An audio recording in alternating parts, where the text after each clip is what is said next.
உங்களுக்கு அதிசயமாக தோன்றிற்றா பிரிட்டன், அல்லது தெரிந்த ஒரு இடமாக தோன்றிற்றா?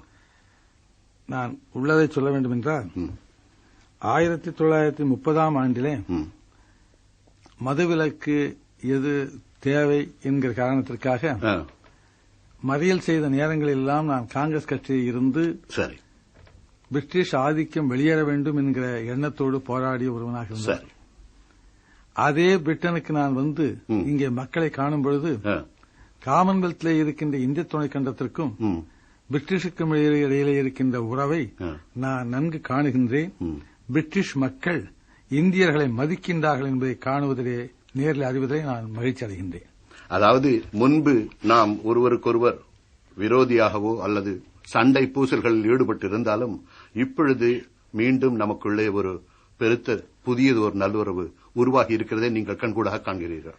அடிமை ஆண்டவன் ஆண்டான் என்கிற நிலைமை மாறி சரி சுதந்திர பங்காளி என்கிற நிலைமையிலே இணையும் பொழுது அதிலே மகிழ்ச்சியும் பெருமையும் பெருமிதமும் இருக்கிறது என்பதை நான் காணுகின்றேன். உங்களது அரசியல் வாழ்க்கையை பெரும்பாலும் பாதித்த அல்லது பாதித்திருக்கக்கூடிய ஆங்கில சிந்தனையாளர்களோ ஆங்கில அரசியல்வாதிகளோ இருந்திருக்கிறார்கள் என்று சொல்வீர்களா?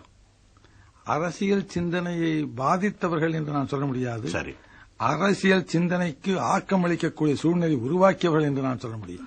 அதாவது பிரிட்டிஷ் பெருமக்கள், அரசியல் தலைவர்கள், சிந்தனையாளர்கள் உங்களுக்கு அரசியலில் ஈடுபாட்டை உண்டாக்கியவர்கள் என்று.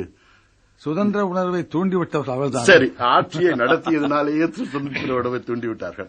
ஆனால் பாரதத்தில் பழங்கால அரசியல் தலைவர்கள் காந்தி, நேரு, ராஜாஜி போன்றவர்கள் பிரிட்டிஷ் பெரும்பாலும் ஆங்கில சிந்தனையாளர்களுடன் பெருத்த தொடர்பு கொண்டு அவர்களது கருத்துக்களையும் நமது நாட்டில் வெகுவாக பரப்பினார்கள். உங்களுக்கு அப்படிப்பட்ட கால அதாவது நமது நாட்டு தலைவர்களுடன் அவர்களை பற்றி நீங்கள் எண்ணும் பொழுது இந்த கருத்து உண்டாயிற்று, அதாவது ஆங்கில சிந்தனை நம்மிடையே பரவி வருகிறது என்று. ஆங்கிலத்தை அடிப்படையாக கொண்டு சரி ஆங்கிலேயர்களை வெளியேற்றுவதற்கு ஆங்கிலம் பயன்பட்டது என்பதை யாரும் மறுக்க முடியாது. அதாவது ஆங்கிலத்தின் மூலமாக வெளிநாட்டு தொடர்பையும் வெளிநாட்டு விஞ்ஞான உயர்வையும் சரி அதுபோன்ற பல கருத்துக்களை அறிவதற்கு ஆங்கிலம் பயன்பட்டுக் கொண்டிருக்கிறது. ஆகவே ஆங்கிலேயர்கள் மொழியை தந்து இந்தியாவில் இருக்கின்ற உணர்ச்சிகளை தூண்டிவிட்டார்கள், அவருடைய செயலாலும் தூண்டிவிட்டார்கள், அறிவாலும் தூண்டிவிட்டார்கள்.